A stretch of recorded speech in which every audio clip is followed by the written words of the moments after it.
Hello there, internets. I apologize for not making any videos over the course of the past few weeks. A, there hasn't been a whole lot going on in Elite Dangerous. B, I've been very busy with getting my car fixed up ready to sell it, buying a minivan, baby showers, Christmas parties, Yuletide season festivities, all of that stuff going on in the real world. Also, the other part of my spare time that normally I would be spending playing video games, I've been out looking at buying and shooting firearms. Taking advantage of the Trump slump and some of the deals that have been out there this year, and steals in some cases almost. At any rate, back to Elite Dangerous here on a topic, and there's been some developments over the course of the past, really, month. One of them being that I think the community, in no uncertain terms, made it very readily apparent that this slow progression of consistent community goals or constant community goals was not getting the job done. In fact, there was times where these community goals were being participated by literally dozens of people to where there was only a few hundred participants in total. Now, granted, some of this was due to glitches and bugs and things of that nature, but also with 2.7 million units sold across 3 platforms, the most that you could get actively involved in some of these community goals was only a couple of hundred people. That, to me, really reeks of just how much of a failure the story stuff has been over this very too long drawn out affair. In the last week, there's been a couple of very interesting developments, with the stations being attacked miraculously always during system downtime. It's as though those bloody Thargoids know exactly when to strike, when the gods of the universe, kind of their invisible hands, are busy doing something else and resetting servers.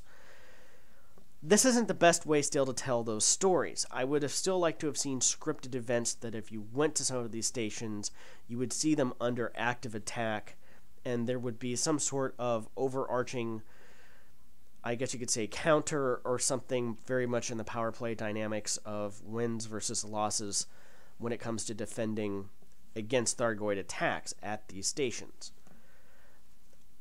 And points of interest in general. Some of these old stations a year ago that they put in from CQC that has nothing else going around them. Wouldn't it be cool if there were helps and distresses put out to defeat waves of incoming ships that were attacking that station or something like that, and you could go in and help, earn quite a few credits, some reputation, stuff of that like that. I'm just kind of putting stuff out there, things that I would have liked to have seen. And what I have seen today, after today's update, is very close to something that myself and I think many people have been asking for over the course of the past 3 years. We're now well past 3 years of the original release of Elite Dangerous and 2 years since the release of Horizons. And when it comes to repairing these stations now, they put out a request for materials. And they need like 200,000 units of X, 300,000 units of Y, 100,000 units of material Z, and this is exactly the depth that many of us were expecting to be fleshed out much sooner than this. That there would be automated processes in the background with a background sim, that if it triggered certain states, that you would see events and stuff like this automatically pop up. Now, of course, it's not automatic, and it's not tied to the background sim really at this point in time, but it would have been nice if this were.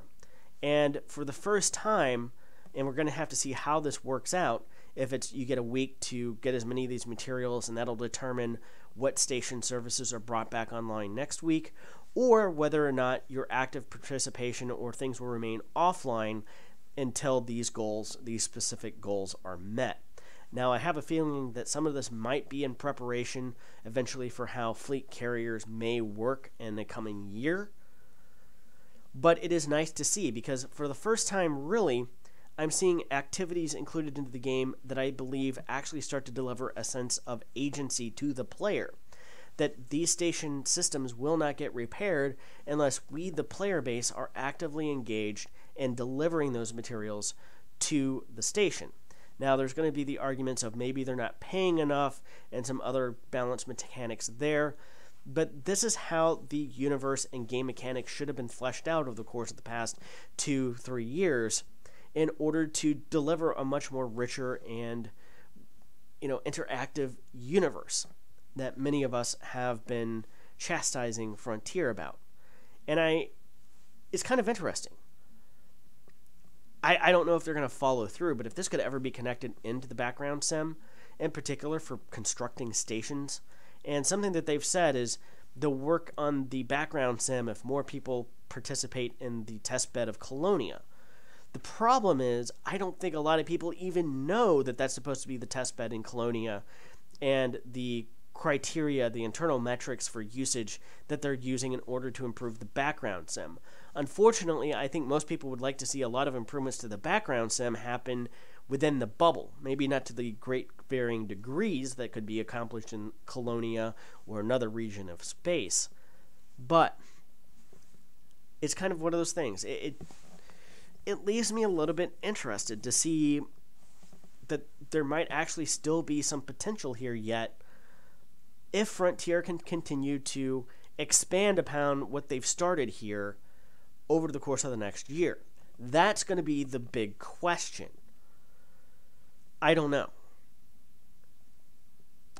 History would kind of indicate maybe not, but with a new producer at the head of the helm, and 6 months later we're starting to see some of these changes in the introduction of actual proper guild mechanics in the first quarter next year, maybe Elite can turn the tide.